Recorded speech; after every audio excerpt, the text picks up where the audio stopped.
Hello friends, आपण इतिहासाच्या पहिल्या धड्याला सुरुवात केली होती. त्या पहिल्या धड्याचं नाव होतं की इतिहासाची साधने. आणि ह्या धड्याला सुरुवात करत असताना आपण प्रस्तावनेमध्ये बघितलं की इतिहास नेमकं कशाला म्हणायचं आणि त्या इतिहासामध्ये साधनं ही कशी महत्वपूर्ण ठरतात किंवा साधनं कशाला म्हणायची, या गोष्टींचा आपण मुख्यत्वे अभ्यास केला. आणि ह्याच गोष्टींवरून आपण मुख्य आता पाठाकडे आपल्याला वळायचं. त्या पाठाचं नावच आहे इतिहासाची साधने. साधने म्हणजे आपण आधीच्या भागात बघितले की साधनं म्हणजे विविध स्वरूपाचे दाखले किंवा पुरावे. आणि हे जे काही दाखले किंवा पुरावे आहेत हे चार मुख्य आधारस्तंभावर आधारित असतात.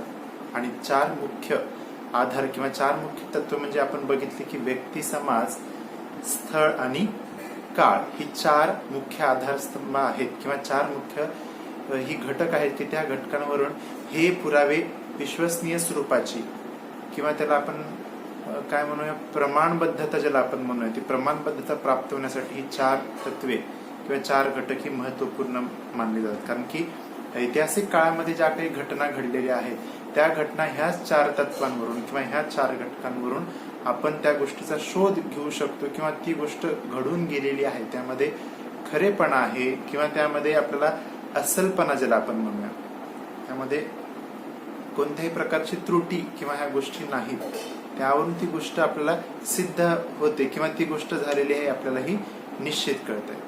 बरोबर आहे. आणि त्याच चार घटकांवरून आज आपण इतिहासाच्या साधनांचा आपण अभ्यास करतो. बरं, आतापर्यंत आपण म्हणत आलो की इतिहासाची साधने, पण ही इतिहासाची साधने नेमकी किती आहेत किंवा त्याचं इतिहासामध्ये अनन्यसाधारण आपण जे म्हणत आलो महत्व आहे ते नेमकं महत्व कसं किंवा त्याचे प्रकार कोणकोणते, त्या घटकांचा आता आपण अभ्यास करणार आहोत. आता मुख्यत्वे मी तुम्हाला सांगतो की इतिहासाच्या साधनांचा अभ्यास करताना यावर्षी आपण मुख्यत्वेचे 3 विभागांचा किंवा 3 प्रकारांचा अभ्यास करणार आहोत. पहिल्या धड्यामध्ये आपण इतिहासाची साधनांचे 3 प्रकार पाहणार आहोत. त्यामध्ये पहिला प्रकार आहे भौतिक साधने, दुसरा प्रकार आहे लिखित साधने आणि तिसरा प्रकार आहे म्हणजे मौखिक साधने. तिघांच्या नावावरून तुम्हाला लक्षात येईल की पहिला प्रकार आपण भौतिक पाहतोय. भौतिक म्हणजे जे आपण डोळ्यांनी प्रत्यक्ष पाहू शकतो किंवा त्याला आपण स्पर्श करू शकतो. बरोबर आहे. आणि अशा ज्या काही वस्तू आहेत किंवा अशा ज्या काही मोठमोठ्या वास्तू ज्याला आपण घर म्हणतो, ज्याला आपण बांधकाम असलेली वास्तू म्हणू आपण त्याला, किंवा त्याचे असलेले अवशेष ज्याला आपण पडकी घरं, पडकी इमारत किंवा पडके किल्ले जे आता खूप काही स्वरूपामध्ये नष्ट झालेले पाहावयास मिळतात. तर अशा स्वरूपाच्या ज्या काही वास्तू आहेत किंवा अशा स्वरूपाच्या गोष्टी आहेत त्या सगळ्यांची जर आपण विभागणी केली तर विभागणी करत असताना या सगळ्या वस्तू आपण भौतिक साधनांमध्ये आहेत असं आपण ग्राह्य धरू किंवा त्या आहेत. दुसरा मी प्रकार सांगितला ते म्हणजे लिखित. आता नावावरून लक्षात येईल लिखित म्हणजे लिहून ठेवलेली, मग ते वेगवेगळ्या स्वरूपामध्ये असतील, वेगवेगळ्या माध्यमांमध्ये असतात. आपण टप्प्यावाईज ते पाहणार आहोत. आणि तिसरा प्रकार मी सांगितला ते म्हणजे मौखिक साधने. मौखिक म्हणजे मुखोद्गत, मुखावाटे बोललेल्या. आधीच्या काळामध्ये किंवा खूप वैदिक काळाचा विचार केला तर खूप काही लिखाणाच्या पद्धती अवगत नव्हत्या. त्यामुळे त्या काळात जे काही ऋषीमुनी होते ते वेद किंवा त्याचे जे काही मंत्र किंवा उच्चार होते ते मुखोद्गत करायचे, म्हणजे पाठांतर करायचे आणि पाठ करून सगळं साठवून ठेवायचे. आणि जेणेकरून मौखिक साधनाला त्या काळामध्ये महत्व होतं. पण काळामध्ये बदल होत होत जाऊन त्यामध्ये अनेक स्वरूपाचे परिवर्तन घडत आले आणि मग वेगवेगळे साधनं, ज्याला तुम्ही आता आपण लिखित साधने पाहणार आहोत किंवा भौतिक साधनं पाहणार आहोत, या साधनांमध्ये बदल होऊन ती कशी विश्वसनीय ठरली, त्याच्यामध्ये कसा खरेपणा प्राप्त झाला, या एक एक गोष्टींचा आपण अभ्यास करणार आहोत. बरोबर आहे. आता साधनं मी तुम्हाला 4 तत्वांवर अवलंबून आहे ते सांगेल. त्यामध्ये व्यक्ती आलं, समाज आलं, स्थळ आलं आणि काळ आलं.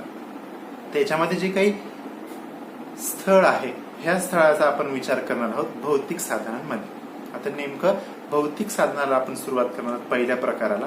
त्यामध्ये भौतिक साधन म्हणजे काय की जे वस्तू किंवा ज्या वस्तू किंवा त्या वस्तूंचे काही अवशेष असतील किंवा त्या काही प्रमाणात नष्ट झालेल्या पण अस्तित्वात आहे, या सगळ्या गोष्टींचा किंवा या सगळ्या वास्तूंचा किंवा या सगळ्या वस्तूंचा समावेश हा भौतिक साधनामध्ये होतो. येते लक्षात की परत एकदा सांगतो की वस्तू, वास्तू किंवा त्यांचे अवशेष, सरळ स्पष्ट शब्दामध्ये जर सांगायचं गेलं तर ह्या सगळ्यांचा समावेश हा भौतिक साधनामध्ये होतो. मग ही नेमकी भौतिक साधनं कोणकोणती, तर तुम्ही पुस्तकात बघितलं तर भौतिक साधनाचा छान त्यांनी तक्ता, एक आकृती त्यांनी सांगितलेली आहे. त्या आकृतीमध्ये त्यांनी छान प्रकार सांगितले. त्यामध्ये आपण एक एक प्रकाराचा आपण विचार करणार. भौतिक साधने ही वेगवेगळ्या स्वरूपाची, त्यामध्ये आता स्मारके येतात, इमारती येतात, लेणी आहेत, शिलालेख आहे, नाणी आहेत, ताम्रपट आहे आणि किल्ले आहेत.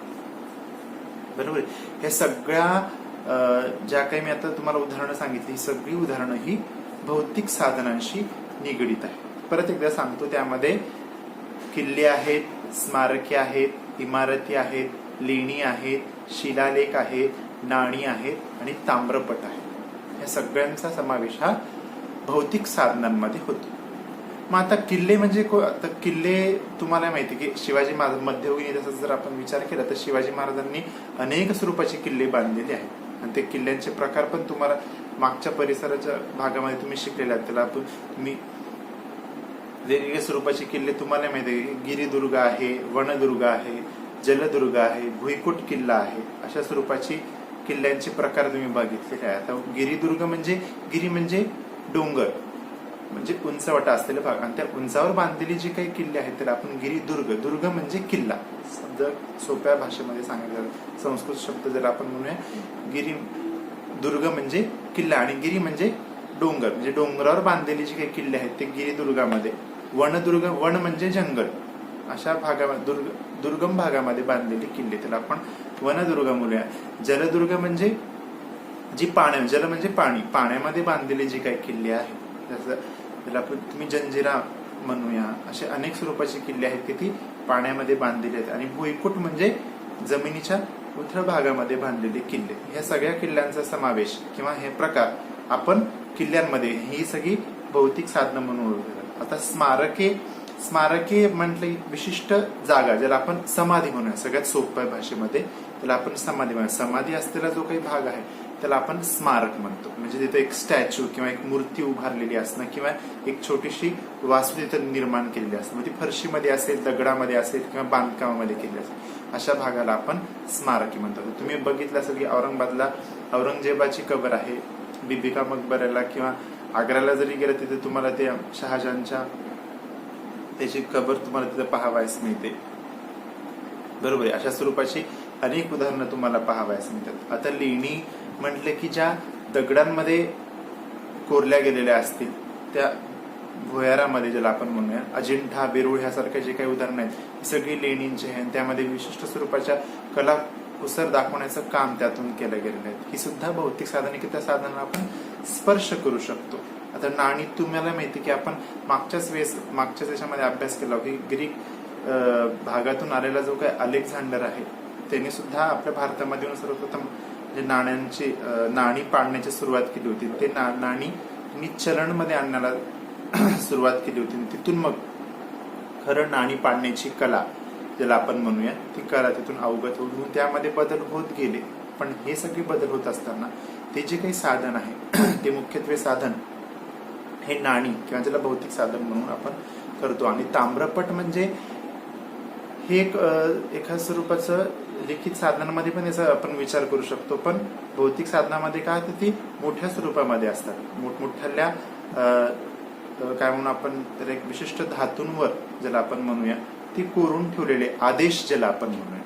सरळ सरळ एखाद्या राजाने जो काही नियम एखाद्या राज्यासाठी लागू केला त्या नियमांची जी काही स्वरूप आहे किंवा मांडणी आहे ती त्या याच्यावर लिहून ठेवल्या जायची किंवा कोरून ठेवल्या जायची. तर अशा स्वरूपाचं एक विशाल स्वरूपाची ती प्रतिमा असायची किंवा ती वस्तू असायची. त्यामुळे त्याला ताम्रपट म्हणून म्हटले गेले. आणि ह्या एकंदरीत या सगळ्या गोष्टींवरून त्या लोकांची जीवन पद्धती कशी आहे, त्यांचं राहणीमान कसं आहे किंवा त्यांचे विचार कसे आहेत, ह्या विचारांचा एकंदरीत साठा हे भौतिक साधनावरून करतो. कारण की तुम्ही ज्यावेळेस लेण्या पाहता लेण्याला एक विशिष्ट त्यांची जीवन पद्धतींची शैली ते कोरून त्यांनी ठेवलेली असते. ह्यावरून आपण अंदाज बांधतो की नाही बाबा त्या काळामध्ये किंवा इतिहास मध्ये घडून गेलेले हे जे काही लोक आहेत किंवा ज्या काही घटना आहेत किंवा त्यांचे प्रसंग आहेत ते विशिष्ट त्या घटनाक्रमानुसार त्यांनी ती कोरून ठेवलेली आहे आहेत किंवा त्याचे चित्र आपल्याला पाहावयास मिळतं.